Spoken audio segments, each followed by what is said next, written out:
Hi, I'm James Nations. And I'm Bryce Oberman, and today we're going to be talking about cellular respiration with a focus on the KREBS cycle. The first step of cellular respiration is glycolysis. This occurs in cytoplasm. In the energy input phase, 2 ATP are added to glucose, causing it to split into 2 3-carbon chains. In the energy payoff phase, another phosphate is added to each of the 3-carbon chains. Now we have a 3-carbon chain with a phosphate on each end. For each of the 3-carbon chains, NAD+ is reduced by the addition of a hydrogen atom as well as an electron to form NADH. The phosphates on the ends of the 3-carbon chains are added to ADP to form ATP. The inputs per glucose molecule are 2 ATP used to start the cycle. This acts similarly to providing activation energy, and this also includes 2 NAD+. In the outputs, for each glucose molecule that enters, 2 NADH and 2 pyruvate molecules form, as well as a net gain of 2 ATP. This is because 2 enter in the energy input phase and 4 are created in the energy payoff phase. The next step in cellular respiration is pyruvate oxidation. This occurs in the mitochondrial matrix and is an intermediate step between glycolysis and the KREBS cycle. As you can see here, CO2 is released, leaving a 2-carbon molecule. Then, NAD+ is reduced to form NADH by the addition of a hydrogen atom as well as an electron. Coenzyme A, called CoA, enters to form acetyl coenzyme A, also called CoA. The KREBS cycle occurs in the mitochondrial matrix and is also referred to as the citric acid cycle. In the first step, acetyl-CoA combines with oxaloacetate to form citrate, a 6-carbon molecule.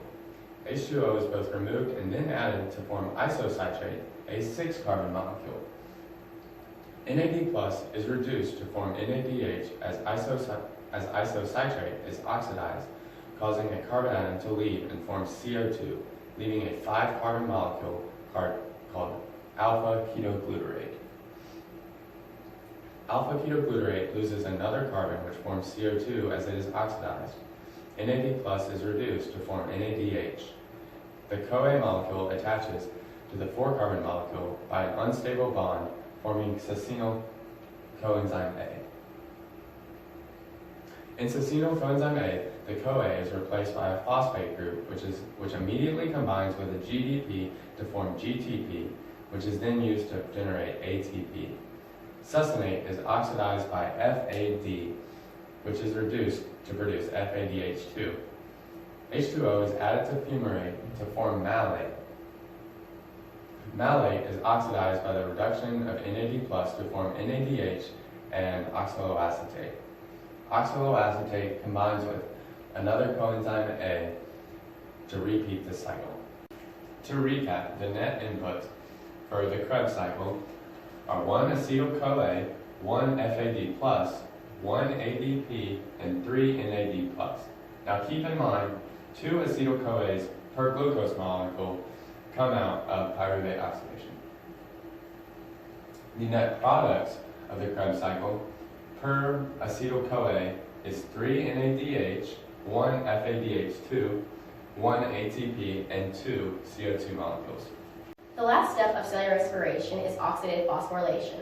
This occurs after the KREBS cycle in the inner mitochondrial membrane.